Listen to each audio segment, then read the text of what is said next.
Hi everyone, क्या हाल चाल। तो हम लोगों ने पिछले सेशन में रियल नंबर का लेक्चर नंबर 1 देखा था। आज हम लोग देखने वाले हैं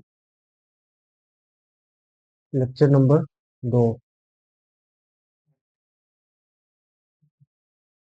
तो हमने कुछ कुछ किया था पिछले लेक्चर में, उसी चीज को रिवाइज करेंगे और फिर हम लोग आगे बढ़ेंगे। आज क्या क्या बढ़ेंगे, क्या क्या करेंगे, हम लोग आज देखने वाले हैं।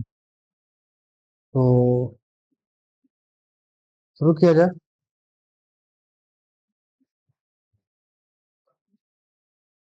तो सबसे पहले हमने उस दिन क्या देखा था, आपको अगर कुछ याद हो। सबसे पहले हमने रियल नंबर का इंट्रोडक्शन देखा था कि रियल नंबर एक्चुअली होता क्या है। तो अगर याद है आपको, तो रियल नंबर हिंदी में इसको क्या बोलते हैं? वास्तविक संख्या। वास्तविक, सॉरी, वास्तविक, सॉरी, वास्तविक संख्या है।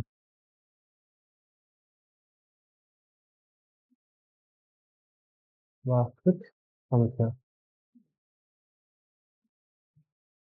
तो हमने बोला था कि जो जो नंबर नंबर लाइन पर दर्शाया जा सकता है उसको वास्तविक संख्या बोलते हैं। इसमें जैसे बेसिकली हमारा परिमेय नंबर, ये परिमेय संख्या, जिसको इंग्लिश में बोलते हैं रेशनल नंबर,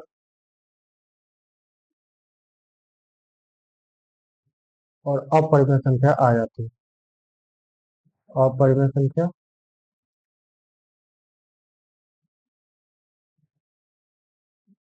जिसको हम इरेशनल नंबर बोलते हैं। Irrational number. मैंने बताया भी था कि परिमेय संख्या में जो शुरुआत के नंबर आप जो छोटे क्लासों की जो पढ़ते हैं, जब आप हाफ पॉइंट पे पढ़ते थे तब का बात है, तो उसमें जो आ जाता है नेचुरल नंबर, सारे नेचुरल नंबर परिमेय संख्या होते हैं, यानी प्राकृतिक संख्या, प्राकृतिक संख्या, और यहाँ लीजिए संख्या, संख्या। फिर आ जाते हैं होल नंबर, और आ जाते हैं इंटीजर। सबको हिंदी सबका पता होगा, फिर भी इंटीजर को पूर्णांक बोलते हैं और होल नंबर को पूर्ण संख्या बोलते हैं। ये उस दिन की बातें हुई थी। एक चीज और हमने देखा था, नया चीज, जो इस चैप्टर की शुरुआत वहीं से होती है। क्या देखा था हमने, आपको याद है? याद ही होगा। हमने देखा था यूक्लिड का भाग लेना। यूक्लिड का भाग लेना हमने देखा था। तो यूक्लिड चाचा क्या बोले थे? यूक्लिड चाचा बोले थे कि दो पूर्णांकों ए और बी, इसको हम कैसे लिख सकते हैं? ए बराबर बी क्यू प्लस आर। हम किसी भी दो पूर्णांक को इस तरह से लिख सकते हैं, ए बराबर बी क्यू प्लस आर। अगर किसी ए को लिख रहे हैं तो ए बी से बड़ा नहीं होगा। इसमें जो ए बराबर बी क्यू प्लस आर में जो शर्त था कि जो बी होना चाहिए, जो आर होना चाहिए, जो आर होगा वो जीरो के बराबर या जीरो से बड़ा होगा और बी से छोटा होगा। ऐसा क्यों होगा, कैसे होगा, मैंने बताया था। फिर भी क्योंकि हम लोग रिवाइज कर रहे हैं चीजें, तो हम लोग उसको फिर से थोड़ा सा कर लेते हैं।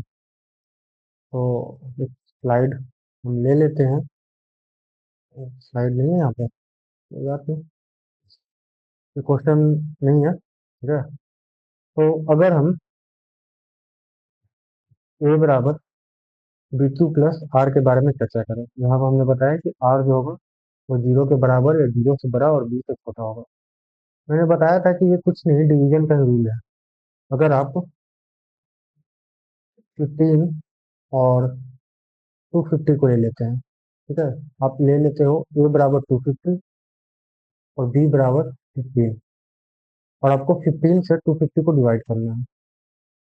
250 को क्या कीजिए, डिवाइड कीजिए 15 से। डिवाइड करने भाग देने आता है, 15 एकम 15, घटेगा 100, 15 छक्का 90, यहाँ आएगा 10। तो आपको याद है, कुछ याद है, तो कुछ क्या याद है?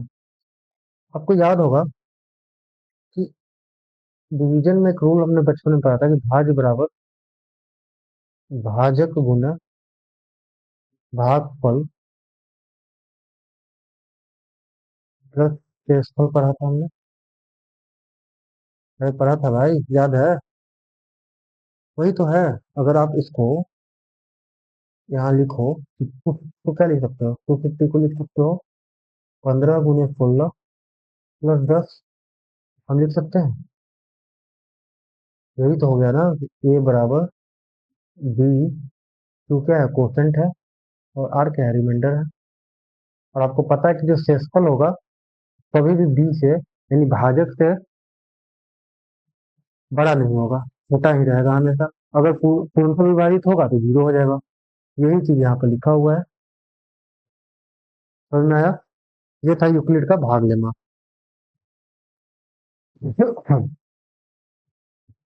अब बात है, इस पे कुछ प्रूफ वाले क्वेश्चन आते हैं। और एसपीएफ निकालने का भी क्वेश्चन आता था। मैंने एसपीएफ निकालने का कोशिश करवाया था, फिर से करवा दूंगा। पहले एक तो प्रूफ वाले क्वेश्चन हम लोग देख लेते हैं। ये क्वेश्चन है, और ये क्वेश्चन अच्छे से, और इसको हम करते हैं। क्वेश्चन क्या बोल रहा है? क्वेश्चन बोल रहा है कि स्थित कीजिए कि हर धनात्मक विषम संख्या का जो रूप है वो 4q+1 या 4q+3 होता है। तो बात है कि आपको अगर ध्यान हो तो उस दिन हमने ये सिद्ध किया था कि 2q+1 और 2q और 2q+1 होता है। हमने देखा था कि 2q जो होता है वो सम संख्या होती है, 2q+1 विषम संख्या होती है। यहाँ बोल रहा है कि हर धनात्मक विषम संख्या जो होती है, पॉजिटिव ऑड नंबर होगा, वो 4q+1 या 4q+3 के रूप में होता है। तो अगर आपको याद हो, ठीक है, तो क्या याद है? आप मान लो कि कोई भी पॉजिटिव, हम जानते हैं हम जानते हैं क्या जानते हैं पिछले लेक्चर से, कि कोई भी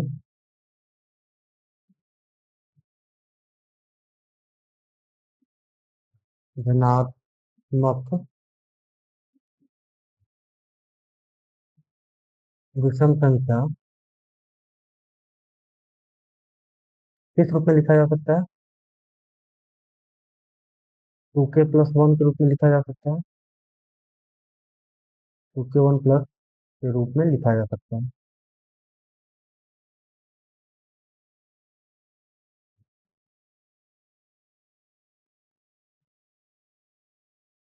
आप मान लीजिए n बराबर 2k+1, मान लीजिए, मानो, ठीक है। k के लिए दो केस होगा। केस 1, k जो है वो कोई भी पूर्णांक है। यहाँ पर k पूर्णांक है, आप लिख लीजिएगा। कि हो सकता है कि जो हो क्या हो, इवन हो या फिर ऑड हो। तो अगर के, यदि के, हो सकता है ना, यदि के सम संख्या हो, यदि के सम संख्या होगा, अब इसको क्या लिख सकते हो? n बराबर 2k। और k की जगह पर क्या लिख सकते हो? क्योंकि सम संख्या है ये, हम अभी एक नया दे देते हैं 2n, क्योंकि k सम संख्या है तो 2 से विभाजित होगा। मान लेते हैं कि 2n के रूप में होगा, +1। ये अगर आप देख रहे हो तो n जो है वो 4n+1 के रूप में आ रहा है। और आप इसी को 4q+1 लिख सकते हो n। यहाँ पर m बराबर q को रिप्लेस कर दीजिए। यही आपसे बोला था कि 4q+1 के रूप में हो सकता है कि नहीं हो सकता।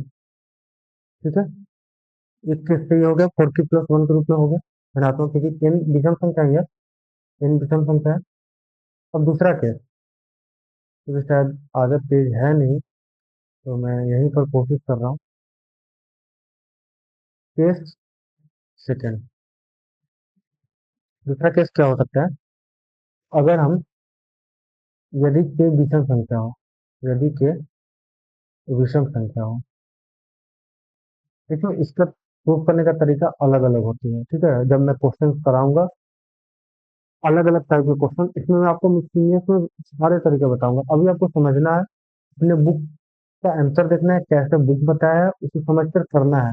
अब खुद से कर लोगे अच्छा होगा, स्पून फीडिंग से कुछ नहीं होने वाला। मैं बस बता दूंगा, बना लोगे फिर इसी तरीके से करोगे नहीं। आप सीखो यहाँ से, हाँ ऐसे होता है, फिर बुक में जाओ, बुक क्या क्या दिया हुआ है सारे तरीकों को निकालो और उसके बाद करो। उसका हो जाएगा, ऐसा कुछ नहीं है। अगर के विषम संख्या है, एन जो होगा वो टू, तो के विषम संख्या है तो ये 2m+1 के रूप में हो सकता है, +1। आप इसको ओपन कीजिएगा तो ये 4m+2+1 होगा, यानी 4m+3 के रूप में होगा। फिर सेम चीज एम के बराबर क्यू मान लीजिए, ये 4q+3 के रूप में हो गया, और यही प्रूफ था, तो आप यहाँ प्रूफ भी लिख लीजिएगा। ठीक है, आगे चलते हैं। किसी भी धनात्मक पूर्णांकों का घन जो है वो 9m+1 9m+1 के रूप में होता है। ये हमें प्रूफ करना है, अब समझना है बात।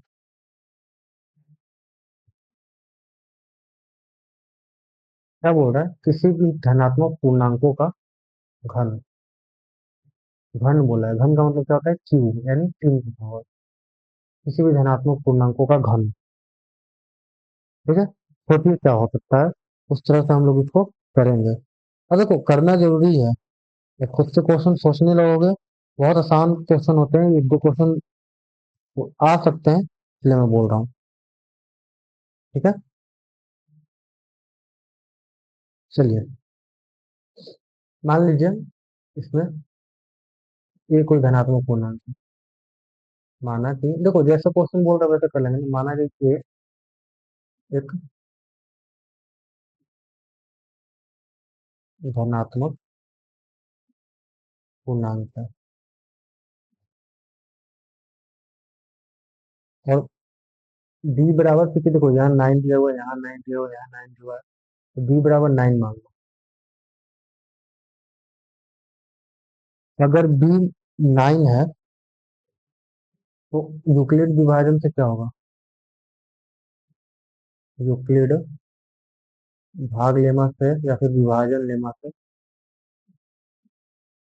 क्या होगा। आपको a दिया हुआ तो a, b 9 हो गया, 2 प्लस r होगा, लेकिन यहाँ r का एक शर्त होगा, r जो होगा वो 0 के बराबर या 9 से छोटा होगा। होगा कि नहीं होगा, तो r के लिए क्या क्या केस बन रहा है वो देखिए, r कहाँ से कहाँ पॉसिबल है। r क्या हो सकता है, 0 के बराबर हो सकता है, 9 से छोटा, तो 0 हो सकता है, 1 हो सकता है, 2 हो सकता है, 3 हो सकता है, 4 हो सकता है, 5 हो सकता है, 6 हो सकता है, 7 हो सकता है और 8 हो सकता है। इतने सारे r हो सकते हैं, हो सकते हैं कि नहीं हो सकता है। अब इस 70 केस बनाकर आपको ये प्रूव करना पड़ेगा, थोड़ा सा लंबा होगा, पेज की जरूरत ज्यादा होगी, तो मैं एक पेज ऐड कर लेता हूँ पहले से ही। क्या किया जाए, यहीं पर कर दिया जाएगा, मैं सेम, फिर मैं इस पेज को साथ में दे दूंगा। तो यहाँ चलिए, सबसे पहले केस 1, कौन सा दिखेगा, हाँ केस 1। केस 1 यानी जब r बराबर क्या हो, 0 हो, जब r 0 हो जाएगा, तो आप देख रहे हो कि a बराबर 9q+r है, ये क्या हो जाएगा, 9q हो जाएगा, हो जाएगा 9q। आपको बोला है धनात्मक पूर्णांकों का घन, तो एक क्यूब क्या हो जाएगा, 9 क्यूब का, और 9 क्यूब का क्यूब, 9 क्यूब क्या होता है, आप देखोगे तो 729 होता है। ठीक है, 729 होता है 9 का क्यूब, अब करके देख लेना। अगर आप इसमें से 9 कॉमन निकाल लो, तो 9 × 81 आता है क्यूब, ये होगा। क्यों मैं मुझे ऐसा करना पड़ रहा है, क्योंकि 9 से पुनरावृत्ति मुझे 9m के रूप में लाना है। अब क्या करो, इसको 9m लिख लो, और इसमें बस यहाँ लिख लो ये 81 क्यूब बराबर m, मान लिया। ठीक है, 81 क्यूब प्लस बराबर m मान लिया, जो 9m के रूप में है। तो पहला केस में फिर 9m आया। दूसरा केस, केस नंबर 2, जब r 1 है, r 1 है, a बराबर क्या हो जाएगा, 9 क्यूब + 8, फिर से आप क्यूब करोगे, एक क्यूब, तो 9 क्यूब प्लस 8 का क्यूब क्या हो जाएगा? 729 क्यू का क्यूब प्लस क्या होता है, ए क्यूब प्लस बी क्यूब, एक का क्यूब ए क्यूब होगा प्लस 3 a² बी, 9 क्यू का square into 1 plus 3 ab², 9 Q into 1 का स्क्वायर। आप देख रहे होगे 729 क्यूब प्लस 1 प्लस क्या होगा, 9 9 81 3 24, 243 क्यू प्लस 27 क्यू। इतना आ रहा है, इतना तक आपको समझ में आया? हम्म? कुछ गलत तो नहीं है? देख लीजिएगा। अब क्या कीजिए, जो क्यू वाले सामान है उसको एक जगह रखिए। क्यूब, तो 243 cube square plus 27 cube plus 1। आप यहाँ से देख रहे हो कि 9 कॉमन निकाल सकते हैं। 9 कॉमन निकालोगे तो ये 81 क्यू क्यूब 27 क्यू² प्लस 3 क्यू आ रहा है। और ये प्लस 1 से नहीं कॉमन निकाले हैं, तो प्लस 1 तो लगे। अब इन सबको क्या हो, इस सारा जो ताम झाम है इसको एम मान लो। ये क्या, 9m+1 हो गया। केस दूसरा थोड़ा सा लंबा है ये केस। मैंने बोला है कि जो तरीका और होता है, जो तरीका हम लोग समय के साथ सीखेंगे, अचानक से सारा तरीका देना बेवकूफ़ी होगा। ये तो दूसरा तरीका होगा, मुझे और पेज ऐड करना पड़ेगा, तो मुझे 1 मिनट से हम्म,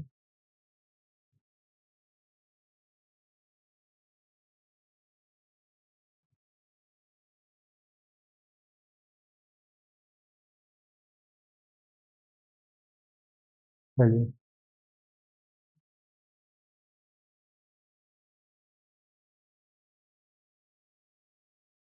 कुछ पेज पेज ऐड हो चुके हैं। तो अब केस 3 पे चलते हैं।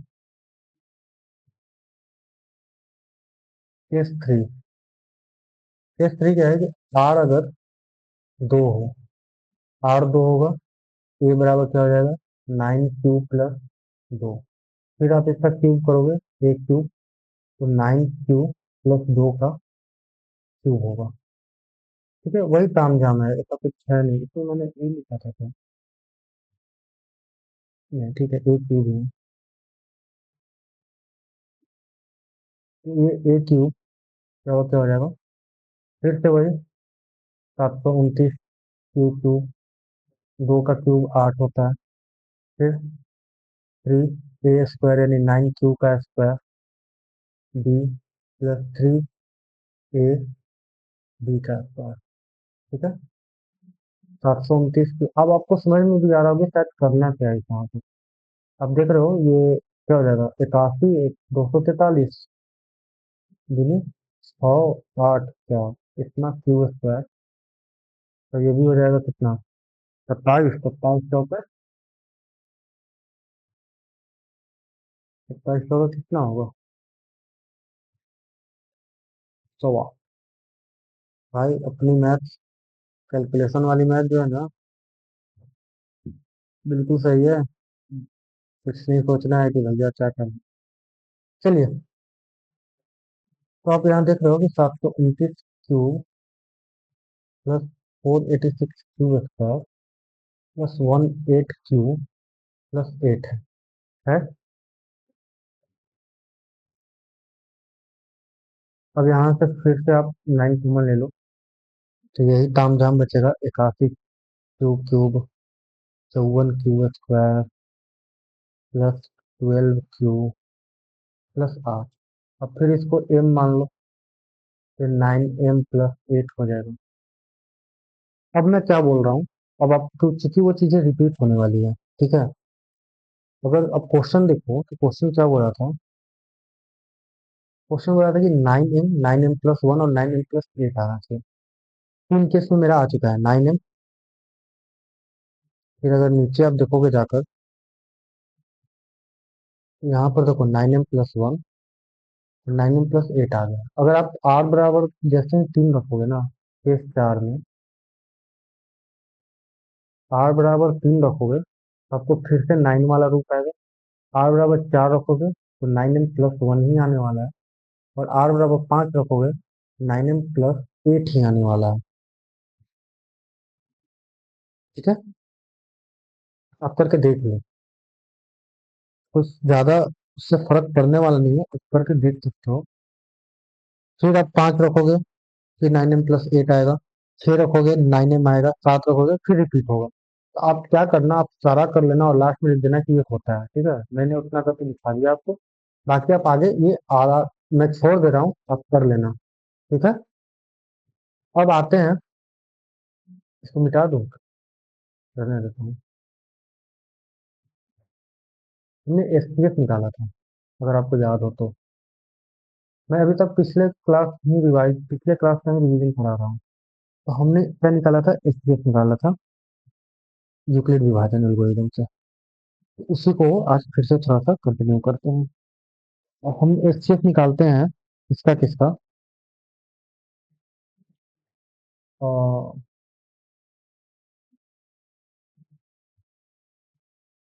156 और 504 का एचसीएफ,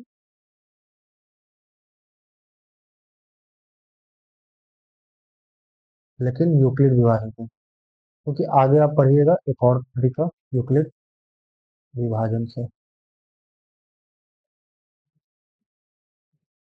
चलिए, तो इसको कैसे करेंगे, मैंने बताया था कि आप रफ पर आ जाइए और छोटा वाले को बड़ा वाला से डिवाइड कीजिए। बड़े वाले को छोटे वाले से डिवाइड कीजिए, ये हो गया। अब देखो कितने बार में लगेगा भाई, लगा लो। तीन, 3 बार में लगा लो। 18, 15, 16, 3 है 4, 14 में से 8 गया 6, 9 में से 6 गया 3, 36 हो गया। अभी जीरो नहीं हुआ है तो भी हम आगे बढ़ेंगे, जब रिमाइंडर जीरो नहीं होगा तब तक हम लगाएंगे। जहां रिमाइंडर जीरो आ गया, उसी का जो भाजक होगा वही एक्सेप होगा। 36, ये आपको लॉन्ग डिवीजन मेथड आपने पढ़ा है पहले भी, ऐसा नहीं कि पहली बार पढ़ रहे हो, ऐसा कुछ नहीं है। तो कितने बार में लगेगा, 5 ज्यादा हो रहे हैं, 4, तो देखो 24, 2, 4 12 और 2 14। अब देखो कितना आ रहा है, 2, 1, कम, 36, 12 3 36, यहाँ पर जीरो आ गया। अब इसी को बस ए बराबर बी क्यू प्लस आर के रूप में लिख देना है। क्या लिखेंगे, 504 बराबर 156 × 3 प्लस रिमाइंडर कितना आया था, 36। अब अगला में जो 156 होता है वही बन जाता है भाज, और जो शेषफल होता है यानी 36 बन जाता है भाजक +12। फिर 36 बराबर 12 × 3 प्लस 0। जो एससीएफ है वो क्या आया, 12 आया। समझ में आया, आप इस तरह से यूक्लिड विभाजन से कर सकते हैं। अब आज का हम लोग ताम झाम करते हैं, ये पिछले क्लास का रिवीजन था, कर लेना। बहुत सारा क्वेश्चन है और बहुत सारा क्वेश्चन कराया जाएगा, आपको चिंता नहीं करना है। एक क्लास तो मैं डेडिकेटेड क्वेश्चन के लिए लेता ही हूँ। बस थोड़ा सा थ्योरी इसलिए मैं जल्दी जल्दी कराता हूँ कि भाई इसका कोई ज्यादा यूज नहीं है, आपको थ्योरी बस समझना है, असल में करना क्वेश्चन ही है। जैसे ये क्वेश्चन है, पढ़ सकते हो कि जब भी ऐसे में अधिकतम संख्या आती है ना, इसका मतलब मसला निकालना होता है। इस 116 सदस्यों की सेना की एक टुकड़ी परेड में 32 सदस्यों के सेना बैंड के पीछे मार्च करेगी। ठीक है, दोनों समूह को समान संख्या में कॉलम में मार्च करना है, तो स्तंभों की अधिकतम संख्या क्या है। आप इस मसला निकाल लेना, जो मसला आएगा वही होगा। ये बर्तन वाले हैं, ये बहुत सारे बचपन में किए हो, ये 250 और 425 लीटर का दूध होता है 2 बर्तनों में। अब दोनों को एक बर्तन में डालना है, उस बर्तन का अधिकतम क्षमता क्या होगा जब दोनों चले गए भाई। ठीक है, नहीं सॉरी, एक बर्तन का कितना अधिकतम क्षमता हो सकता है जिससे दोनों बर्तन के हम दूधों को माप सकते हैं, वो मेजरमेंट बताना है। तब 250 और 425 का क्या करना है, मसा निकाल लेना है। अब बस मसा निकाल लो यूक्लिड से, नहीं निकालने आता है मैं निकाल देता हूँ। छोटे वाले से बड़े वाले को डिवाइड करना है, एक बार में जाएगा 250, 5, 12 में से 5 गया 7, तीन में से दो गया एक, 175, 250, कितना जाएगा? फिर से एक बार में जाएगा। 10 में से 5 गया 5, और कितना आ रहा है ये? 14, 14 में से 7 गया 7, फिर 175, 75 दूनी 150 होता है। अब देख रहे हो 5 2 25, 75, 25 75, ये 25 आ गया। अब यूक्लिड से, क्योंकि अगर आपको यूक्लिड से करना है यूक्लिड से कर सकते हो, अगर वहां कुछ नहीं दिया हुआ है तो जो सही लगे आप करना। अभी एक ही तरीका बताया गया इसलिए मैं यूक्लिड वाला ही लिख रहा हूँ। फिर 250, तो 75 गुने 1 प्लस 75, फिर 175, 75 गुने 2 प्लस 25, फिर 75, 75 गुने 3 प्लस 0। तो मास्टर जो आ गया वो आ गया 25, और यही अधिकतम क्षमता हो जाएगी बर्तन का, हम लिख देंगे अधिकतम क्षमता जो बर्तन की होगी 25 होगी। ठीक है, तो आज का कार्यक्रम पूरा शुरू किया जाए। तो सबसे पहले हमें प्राइम फैक्टराइजेशन करना है। प्राइम फैक्टराइजेशन होता है, हिंदी में बोलते हैं उसको अभाज्य गुणनफल। आपने बचपन में किया ये भी, जब आप लोग, वही बात है जब आप लोग साफ करते थे, साफ करते थे। अभाज्य गुणनफल क्या होता है? नाम में अभाज्य आ रहा है, तो सबसे पहले अभाज्य संख्या को समझना जरूरी है। समझना जरूरी जरूरी है। तो अभाज्य संख्या किसे कहते हैं? ऐसी संख्या है जिसके केवल दो गुणनफल होते हैं। एक तो एक होता है और एक स्वयं होता है। दो ही गुणनफल होता है। आप सुने हो प्राइम नंबर में दो आता है। दो को कौन कौन सा फैक्टर है? बस एक और दो। तीन का फैक्टर क्या है? एक और तीन। पांच का फैक्टर क्या है? एक और पांच। तो जो, जिसके सिर्फ दो फैक्टर हो, जिसके सिर्फ दो गुणनफल हो, एक और स्वयं, यानी एक और स्वयं से ही विभाजित हो, सिंपल सा बात है। ऐसी संख्या जो सिर्फ खुद से और एक से विभाजित है। एक से तो सारी संख्या विभाजित है, हम भी विभाजित है, आप भी विभाजित है, सारी संख्या विभाजित है। एक का तो बात ही छोड़ दो, अगर एक और स्वयं से तो विभाजित हो तो अभाज्य संख्या बोलते हैं। इसी तरह से भाज्य संख्या आती है, कंपोजिट नंबर किसको बोलते हैं? तो जिसको दो से ज्यादा फैक्टर हो, गुणनफल हो, जैसे चार, चार का एक दो और चार से विभाजित होता है। छह हो गया, एक दो तीन और छह हो जाता है। ये सब क्या है? ये सब कंपोजिट नंबर है। कंपोजिट नंबर, मैंने यहाँ लिख पाया नहीं है कंपोजिट नंबर का परिभाषा, टेस्ट नहीं करवाया, मैं बस बता दे रहा हूँ कि कंपोजिट नंबर है, यानी भाज्य संख्या है। ये आपको पता है, ऐसा नहीं है कि मैं कुछ नया बता रहा हूँ, ये आपको पता है। भाज्य संख्या, कंपोजिट नंबर। तो सबसे पहले बात है कि अभाज्य गुणनफल क्या होता है। किसी संख्या को आप सिर्फ अभाज्य संख्याओं के गुणनफल के रूप में लिखते हैं, इसको हम अभाज्य गुणनफल कहते हैं। क्या है कैसे, मैं बताता हूँ। ये भी क्या है, तो यहाँ करते हैं। मैं आपको कुछ एग्जांपल देता हूँ। 75, 225, और एक और ले लेते हैं, क्या, कुछ भी ले लो, चलो 250 ले लेते हैं, ठीक है। 75 से शुरू करते हैं। ठीक है, अभाज्य गुणनफल के लिए ऐसा करना है। करना क्या है, आपको अभाज्य संख्या लेके चलनी है शुरू से। अभाज्य संख्या दो से शुरू होती है, एक नहीं अभाज्य संख्या और नहीं विषम संख्या है, एक को गोली मारो। दो हो गया, तीन हो गया, पांच हो गया, सात हो गया, नौ नहीं 11 हो गया, 13 हो गया। तो आपको दो से लेके चलना है और विभाजिता नियम आपको याद होना चाहिए कि दो से क्यों करता है, कैसे करते हैं। तो कर है, तो बस हम, मुझे बताओ 75 दो से विभाज्य है कि नहीं है? तो कि नहीं है गुरु जी। तीन से है कि नहीं है? तो कि है, तीन से है। कितने बार में? 25 बार में। इसको नहीं आता है भाई, तो क्या में क्या कर लेना, डिवाइड कर लेना। 25, 25 दो से विभाजित है नहीं है, तीन से है नहीं है, पांच से है 525। देखो जनरली यहाँ तक छोड़ सकते हैं, लेकिन बहुत लोग थोड़ा सा ज्यादा खुरापात होता है, इसको पांच भी कर लेता है। भाई एक बार में चला गया, कर सकते हो, कोई मना ही नहीं है, आप वहां भी छोड़ सकते हो। तो आप 75 को क्या लिख सकते हैं? क्योंकि 75 को लिख सकते हैं गुरु जी 3 × 5 × 5। मतलब देखो 75 को हम सिर्फ अभाज्य गुणनफल के गुणनफल के रूप में लिखे हैं।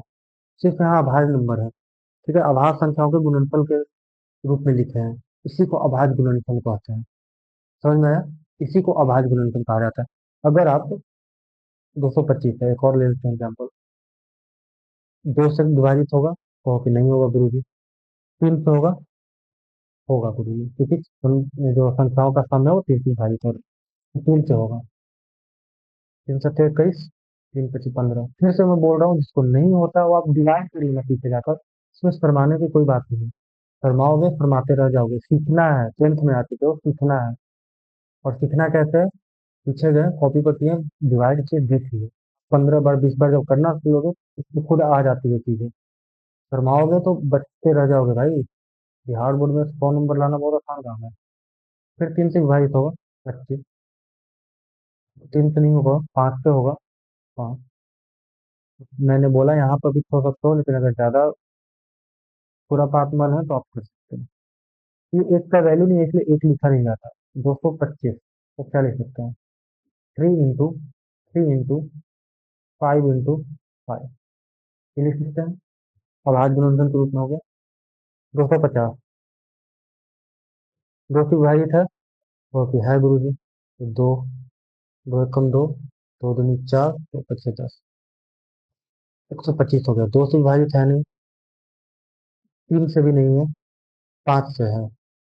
पाँच से हो गया, पाँच दूनी 10, और पाँच पच्चे 25।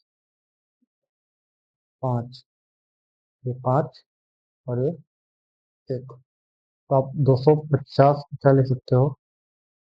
दो गुने पाँच गुने पाँच गुने पाँच, ये लिख सकते हो। जिसको फिर से मैं बोल रहा हूँ, जिसको लगता है कि ऐसा नहीं लिखा जाता, आप गुना करके देख सकते हो। पाँच पच्चीस 25, 25 या 75।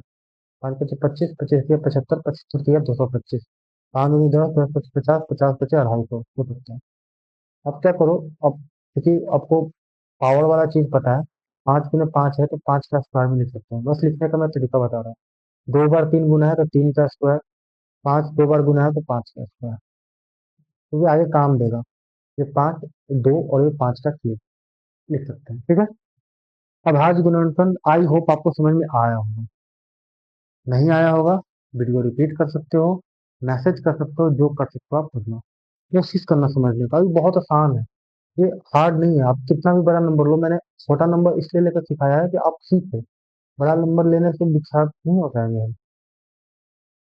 अब जैसे इसका एक ट्री मेथड भी होता है, वो मैंने अभाज्य गुणनफल करके आपको दिखा दिया कि आप ऐसे अभाज्य गुणनफल होता है। अब इसी को ट्री मेथड से भी लिखा जाता है। तो ट्री मेथड क्या है भैया? कुछ नहीं है भाई। 330 का अभाज्य गुणनफल करिए, वहाँ कर लो। ठीक है, 330 का कर लो। दो से होगा विभाजित, होगा। दो एकम दो, दो छक 12, दो पचे 10, फिर 165। दो से नहीं होगा, सॉरी। तीन से होगा, तीन पचे 15 हो गया। तीन पचे 15।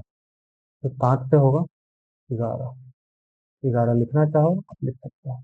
ये जो हो गया ना, अब इसी को उतार देना। आपने किससे डिवाइड किया? दो से।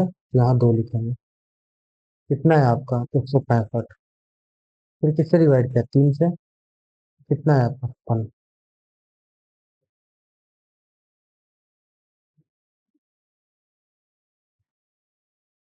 55। फिर कितना से डिवाइड किया आपने? 11 से, सॉरी 5 से। कितना है? 11। बस हो गया ट्री मेथड। अब इसी को क्या कर लिया? तो गुना के रूप में लिख लिया था। 2 इंटू 3 इंटू 5 इंटू 11। काम हो गया खत्म। कुछ होता है कभी कभी, अब बुक में दिया हुआ है तो मैंने बता दिया।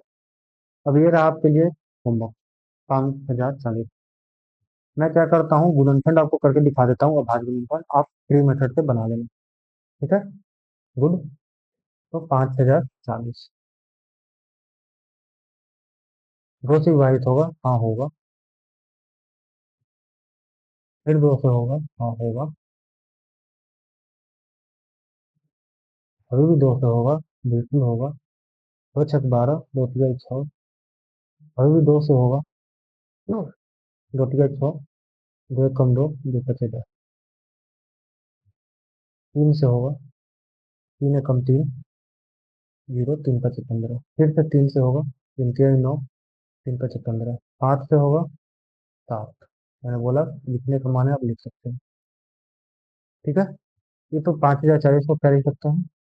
2 into 2 into 2 into 3 into 3 into 5 into 7।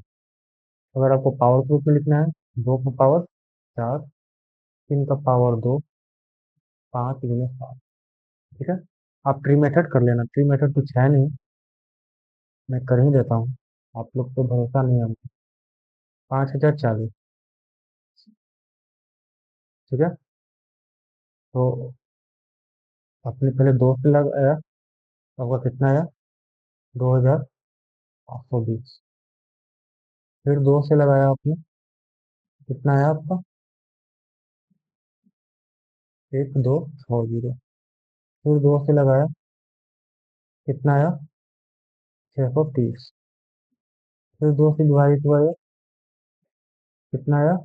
315। तो उसी तरह से कंटिन्यू कर लेना। ठीक है, यहाँ पर जगह नहीं है, कंटिन्यू कर लेना।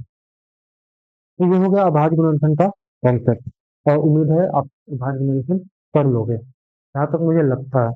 बाकी आप लोग का मन, तो आप लोग कर पाओगे नहीं कर पाओगे, मेरा काम था बताना, मैंने बता दिया। कुछ अगर आप होमवर्क लेना चाहो तो मैं दे देता हूँ। कहाँ पर दूँ?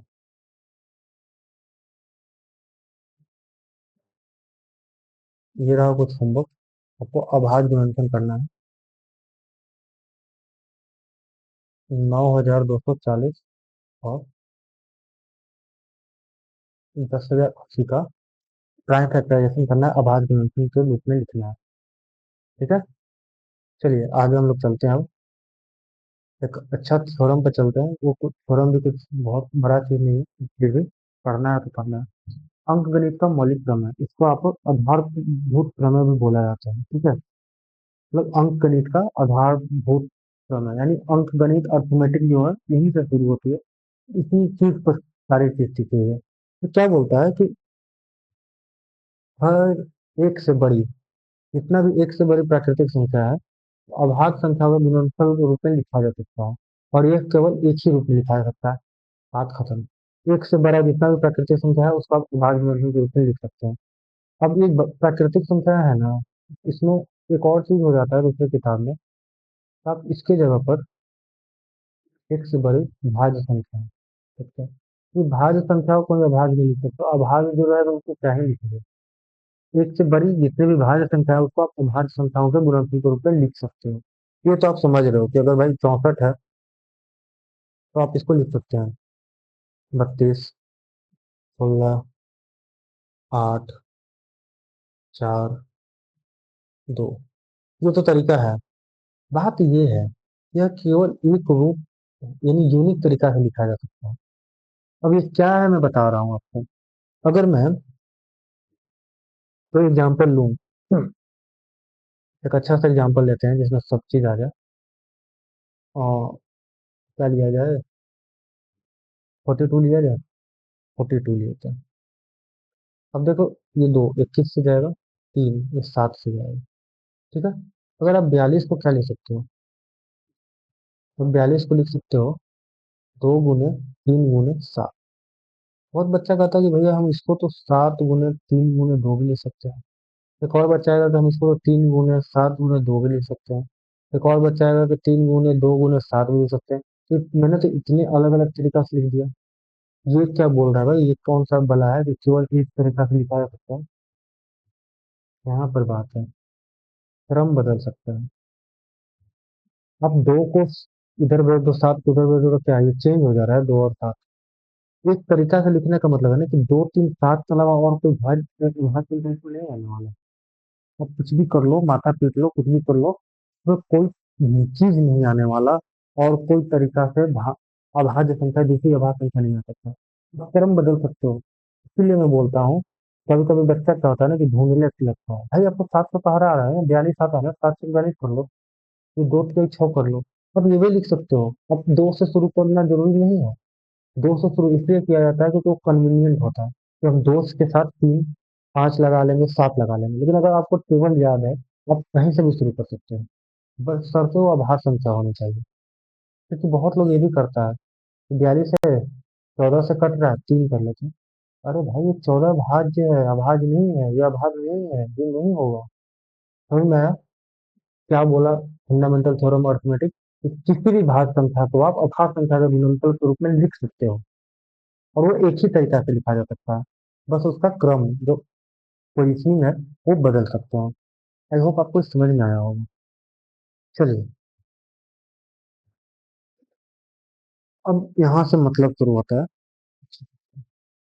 तो आपने एचसीएफ यूक्लिड विभाजन से निकाला। अब एचसीएफ और एलसीएम जो आपको फैक्टराइजेशन मेथड से निकालनी है, तो आपको उससे पहले एचसीएफ क्या है वो समझना पड़ेगा। मैंने पहले भी बताया कि एचसीएफ क्या है, अभी भी मैं बता देता हूँ एचसीएफ क्या है। एचसीएफ है दो या दो से अधिक संख्या में जो बड़ा कॉमन डिवीजर है, तो कॉमन फैक्टर होता है ना, वही होता है एचसीएफ। वो सबसे बड़ा कॉमन फैक्टर होता है। जैसे मैंने अगर आपको बताया कि 42 और 35 में एचसीएफ क्या होगा, तो वैसा संख्या ढूंढना है हमें जो 35 को भी डिवाइड करे और 42 को भी डिवाइड करे, और उससे बड़ी संख्या नहीं होनी चाहिए। तो आप कहो कि 7 है, 7 42 को भी डिवाइड करता है, 35 को भी डिवाइड कर सकता है। सही है आपका आंसर। मैं अगर बोलूँ 60, ठीक है, और मैं बोलूँ 30, इसका एचसीएफ क्या होगा? आप बोलोगे कि भाई 60 और 30 को तो 2 भी डिवाइड करता है। मैं बोल रहा हूँ कि क्या 2 से बड़ी संख्या नहीं हो सकती थी? हो सकती है, तो 2 को खत्म कीजिएगा। 3 भी कर सकती है। 3 से बड़ी संख्या नहीं हो सकती है जो 60 और 30 दोनों को डिवाइड करे? हो सकती है 30 पर, तो 3 भी नहीं होगा। 4 से नहीं होगा। 5 हो सकता है, पर 5 से भी बड़ी संख्या है। 6, 6 से भी बड़ी संख्या है। 10, 10 से भी बड़ी संख्या है अभी। 15, 15 से भी बड़ी संख्या है। 30, 30 से बड़ी संख्या कोई ऐसा है जो 60 और 30 दोनों को डिवाइड डिवाइड करे? आपको हो कि 60, 60 से 60 को डिवाइड करेगा, 30 को थोड़ी विभाजित करेगा, तो 60 नहीं होगा। सबसे बड़ी संख्या क्या है? 30, तो 30 से इसका एस्केप होगा। तो जो सबसे बड़ा फैक्टर होता है ना, दोनों में कॉमन फैक्टर जो होता है ना, उसको एस्केप बोलते हैं। मैंने फैक्टर फैक्टर मेथड के पीछे बताया है, पर फैक्टराइजेशन मेथड से कैसे निकलता है इसका हम लोग बात करने वाले हैं। ठीक है, ये अगर ए को ऐसे लिखा हुआ है, बी ऐसे लिखा हुआ है, इसमें से दोनों में से जो सबसे बड़ा फैक्टर है, अगर आपको मॉडल निकालना है ना, मसा ए और बी का, मैं बस इससे आपको समझ में नहीं आएगा, मुझे पता है लोग उतने डेवलप नहीं हुए हैं। तो जो मैक्सिमम होगा ए का पावर और डी का पावर में जो ज्यादा होगा वो होगा। ठीक है, डी और ई के पावर में जो ज्यादा होगा वो होगा। मैक्सिमम सॉरी, कॉमन होना है, जो कम होगा वो होगा। ठीक है, जैसे मैं बताता हूँ। कहाँ बताऊँ? इसको मिटा देता हूँ, ठीक है। आपको कैसे करना है मैं बस वो बता देता हूँ।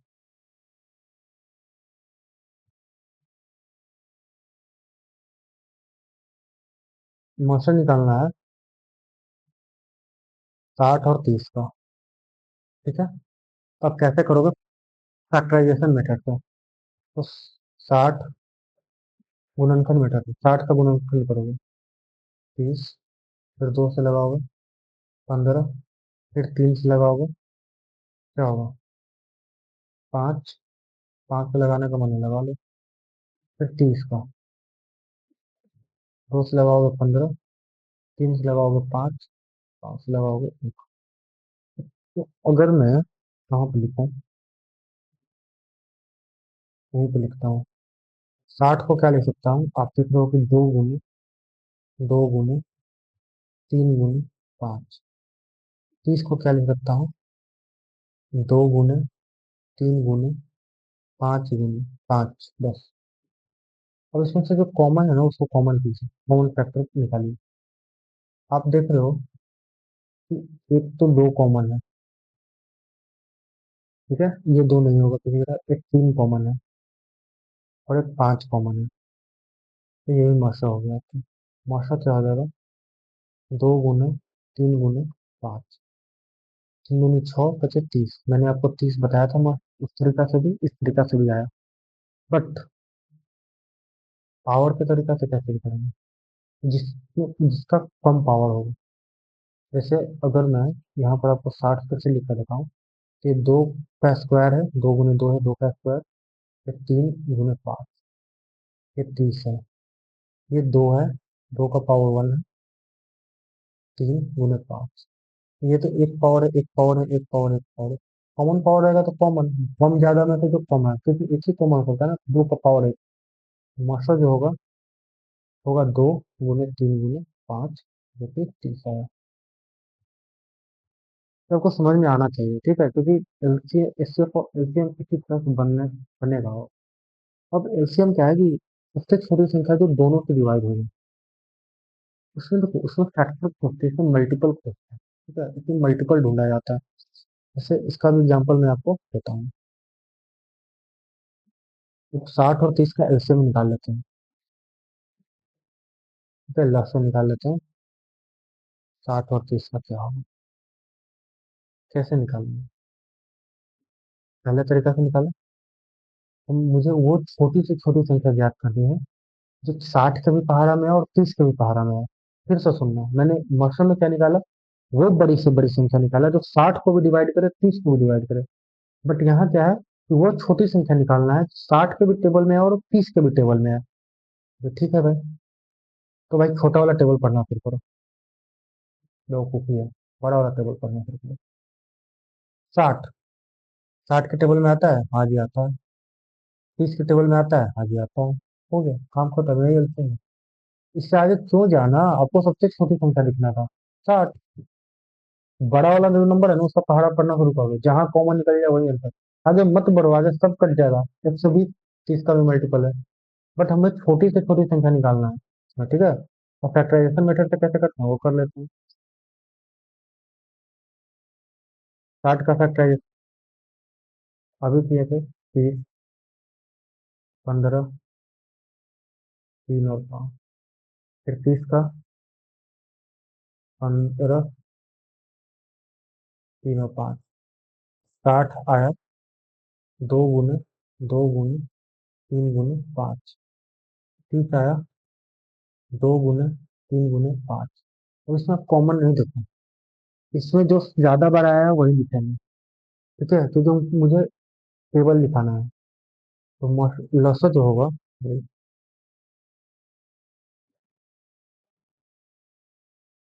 लसा जो होगा वो ज्यादा बार किसमें आया, दो उसमें आया, उसके टेबल में आया।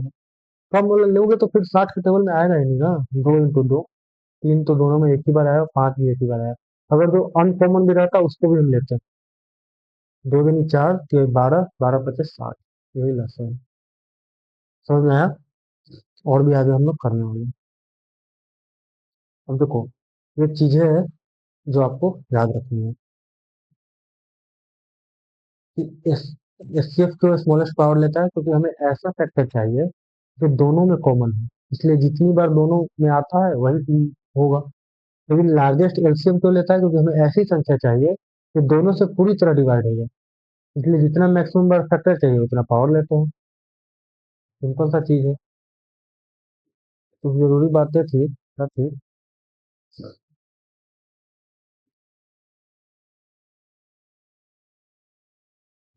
जरूर भी आपको मॉशन निकालना हो ए और बी में, तो आप बस कॉमन पार्ट लोगे, कॉमन फैक्टर लोगे,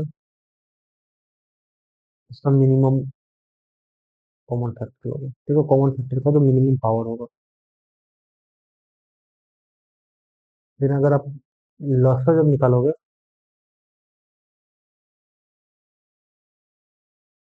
तो आप उसका मैक्सिमम लोगे, मैक्सिमम पावर लोगे कॉमन का, और प्लस अनकॉमन चीज भी लोगे। कॉमन नहीं है, अनकॉमन भी लोगे। जैसे एक और मैं एग्जांपल दूंगा, एक और चीज है इसमें, जो संख्याएं हैं, नोट में आप लिख लीजिए, इसका प्रूफ कभी चलते फिरते बता दूंगा कि अगर दो संख्याएं हैं, एक a and b are two natural number, दो प्राकृतिक संख्या है,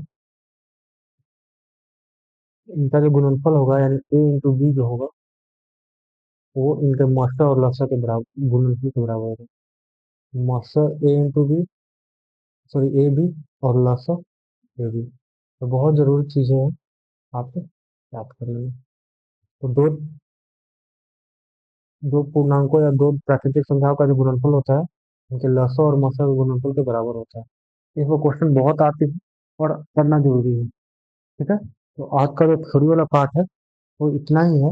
हम बस कुछ क्वेश्चन करेंगे, जैसे ये है, गुणनफल विधि द्वारा एचसीएफ और एलसीएम निकालिए। शुरू हो जाइए। पहला ए नंबर, क्या बोलता है नंबर? और फिर बोलेगा क्या है, चुप रहता है। 510 है, 510 का फैक्टराइजेशन कीजिए। दो दूनी चार, इसी को दो पचे दस। ठीक है, गलती मैंने कर दिया। और दो दूनी चार, इसी पचे दस, और दो पचे दस। तीन पे आएगा 24, तीन पचे 15, पाँच पे आएगा 17, फिर 192, दो, दो नवा 18, दो चौक 12, दो चौक 8, दो अठा 16, 24, 12 और 3 हो गए। तो 510 को क्या लिख सकते हैं?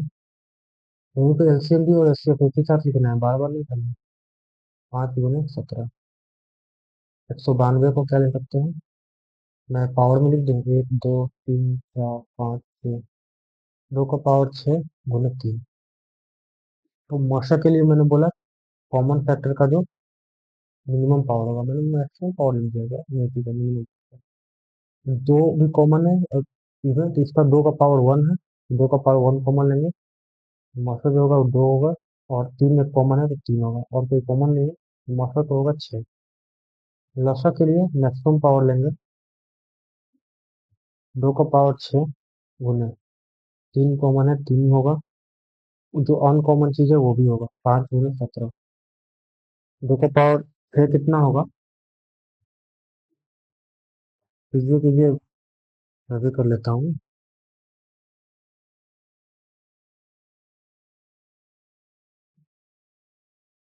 कुछ गलती तो नहीं ना किया, देख लेना एक बार। कॉन्सेप्ट मेरा, कैलकुलेशन आपका। सो दो का पावर 6 कितना हुआ? 64। तो 3 × 5 × 17, ये आएगा 16,320। ऐसा है। बी नंबर अगर करें, थोड़ा सा बड़ा हो सकता है ना। अगला पेज पे करें, पेज खाली है, इस तो खाली नहीं है चाचा। यहाँ पर क्या लिखा हुआ है? यहाँ होमवर्क दिया हुआ है, ये पेज खाली है। तो बी नंबर यहाँ कर लेते हैं, चाहे 25 है, 2520 है, और क्या है, 54 है, 54। तो 25 का फैक्टराइजेशन कीजिए, 5 5। 2520 का कीजिए, कितना होगा? 5 × 25 0 4। चलिए 200 भी तो लगा सकते हैं, अच्छा ठीक है बाद में लगा लेंगे, कोई दिक्कत नहीं। 25 2, वो दो बाद में लगा रहा हूँ, बोलेगा कि मास्टर को आता नहीं है, ऐसा कोई बात नहीं है, आप लगा सकते हैं। 25 12 3, लेकिन बच्चों को ऐसा नहीं बताना चाहिए। और आप अब बच्चे थोड़ी बचे, अब बड़े हो चुके हैं। 54 27 9 3। भाई अब कॉमन निकाल लो, ठीक है? मुझे तो कॉमन दिख नहीं रहा कुछ, आपको दिख रहा होगा तो कर लो। SCF 1 आएगा, कुछ कॉमन नहीं निकल रहा है तो।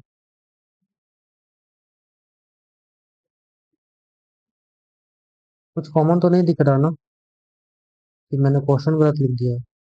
क्वेश्चन गलत भी लिखा है तो क्या हो गया, आपको तो दिखना है कि कभी कभी कॉमन नहीं भी आ सकता। भाई कोई कॉमन नहीं है तो SCF 1 होगा, ठीक है? SCF क्या होगा? 1 होगा, कोई कॉमन नहीं है तो उसको SCF 1 ही बोलते हैं, ठीक है? और एलसीएम जो होगा, तो मैक्सिमम पावर सबका, इसमें 5 का 2 बार आया, इसमें 1 बार आया, तो 5 2 बार होगा। इसमें 2 3 बार आया, इसमें 1 बार आया, तो इस तरह से कर सकते हो। तो जो एलसीएम होगा वो होगा 2 का पावर 3।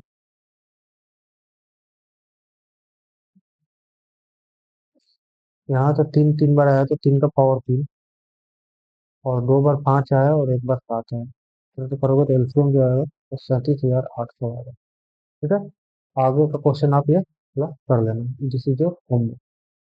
चलिए, तो बोला कि एचसीएफ अगर 96 एंड 404 का 4 है, तो एलसीएम क्या होगा? अभी हमने बताया आपको कि दो संख्याएं ए और बी है।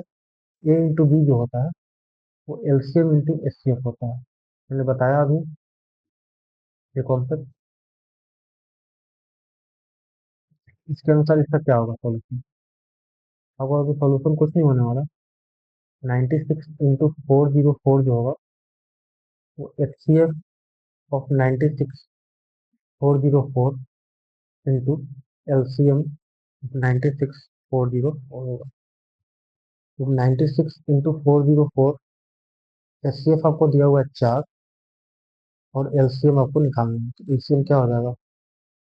96 इंटू 404 फोर, कितेगा कितेगा 4 दूनी 8, 4 6 16, ये गुना। मेरे पास तो कैलकुलेटर है, आपके पास नहीं है, कोई बात नहीं, गुना करना सीखिए। ठीक है। जैसे मैं कर रहा हूँ वैसे बिल्कुल मत कीजिएगा, आपका मैथ कमजोर होने का पूरे चांसेस है, और ये इसमें मैं भागीदारी नहीं लूंगा। चलिए, तो आज का लेक्चर हम लोग यही रखते हैं, छोटा सा लेक्चर। ये अब कर लीजिएगा, एलसीएम दिया हुआ है, एसकेप निकालना है, इसी जो एक साथ। और प्लीज, जो अच्छा लगे, जो खराब लगे, सारे चीजों का आप क्या करो, कमेंट कर सकते हो, नीचे कमेंट बॉक्स खाली है। अभी सारे बच्चों तक ये सारी चीजें पहुंच नहीं पा रही है, और भी बेहतर करने की कोशिश करूंगा, बिल्कुल करूंगा, कर भी रहा हूँ। देख लो पीपीटी आ रही है, सारी चीजें आ रही है। तो मिलते हैं रियल नंबर के लेक्चर नंबर 3 में, और इसको कंटिन्यू करते हैं आगे के लेक्चर में। उम्मीद है 2 3 लेक्चर में खत्म हो जाएगा और आपको अच्छा भी लगेगा। मैं आपको बोर्ड के भी क्वेश्चन करा के दिखाऊंगा, तो बोर्ड के लगभग लगभग क्वेश्चन बन जाएंगे। आप कोई भी एक बुक ले लेना, आप जनरली कैसे चीना का एक बुक आता है वो ले लेना, या फिर आप क्या करना कि भारती भवन का जो आलोक, एक आलोक का प्रकरण, या फिर भारती भवन, आप इतना में से कोई एक बुक, तीनों बुक करने की जरूरत नहीं, कोई एक बुक उठा लेना, और आपको उसको क्या करना है, करना है। तो समस्याएं होगी, आप पूछ सकते हो। टेलीग्राम चैनल का लिंक और व्हाट्सएप चैनल का लिंक आपको डिस्क्रिप्शन में मिल जाएगा। फिर भी अगर आपको पर्सनली कनेक्ट करना है तो आप बोल देना, वो पर्सनली कनेक्ट करने का उपाय दे दिया जाएगा। ठीक है। Like share and subscribe. Thank you. Thank you all. God bless you.